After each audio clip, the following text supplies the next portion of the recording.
C'est l'heure du combat. Face à face, deux chevaliers au galop. La joute équestre sera sans merci. Un tournoi médiéval sous le regard intraitable du couple royal et devant des villageois galvanisés.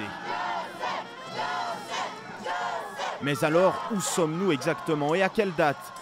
Même le roi semble avoir quelques hésitations. L'année, ça doit être à peu près dans les années 1562. Qu'est-ce que vous en pensez?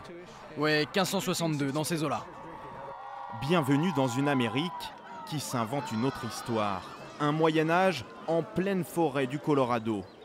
Tous les week-ends, pendant 2 mois, ce village pas vraiment authentique regarde vers le passé. Des ménestrels, un forgeron, mais aussi ce troubadour, jongleur, magicien et français. Son nom, Arsène Dupin. Attends, on va faire un peu de passage. Hein. Depuis plus de 20 ans, il amuse la galerie. Ça marche. Et pour lui, ce festival, c'est un peu d'histoire, mais surtout beaucoup de fantaisie. C'est le Moyen-Âge à l'américaine, oui, complètement.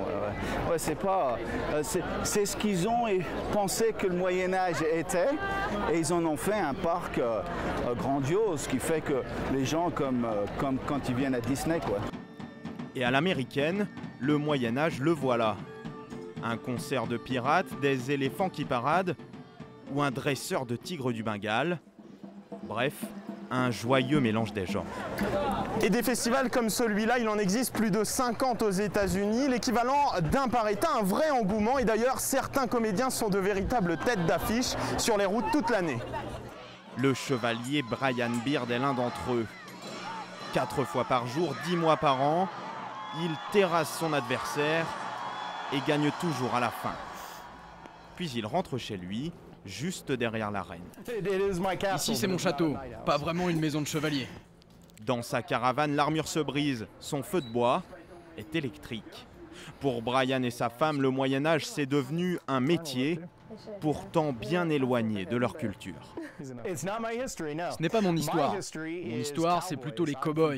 En plus, je viens du Texas. Donc monter à cheval, ok. En revanche, me battre avec des épées, ça, on m'a pas appris.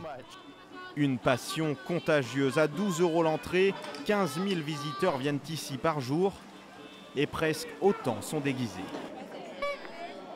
Il y a beaucoup de gens bizarres ici. Bizarre, vous avez dit bizarre, comme c'est bizarre. Je chasse, je capture et j'entraîne des dragons pour ensuite les remettre en liberté. Ça, c'est mon costume de templier. Je l'ai fait moi-même. Un jeu de rôle, à cheval sur plusieurs siècles, une histoire lointaine que les Américains adorent revisiter, quitte à prendre quelques distances avec les histoires de cap et d'épée.